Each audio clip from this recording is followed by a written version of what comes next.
شوف زي ما انتوا شايفين كده طبعا يا جماعة، اللهم صل على النبي. جدري من الأمراض الفيروسية الخطيرة بالنسبة للحمام، ومرض رخم يعني ما بروحش بسهولة.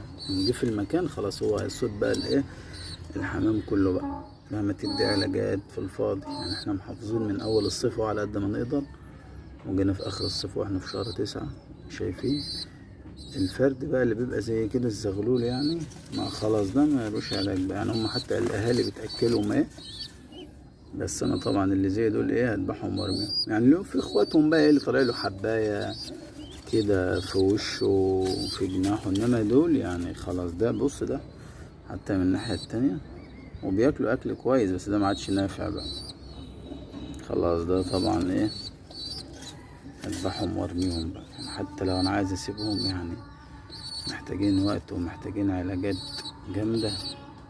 يعني ده ممكن يكون فيه امل شوية، انما ده طريقة الجدر اللي فيه دي شكلها وحش وحاجة صعبة. والله الحمد لله ربنا يعوض علينا.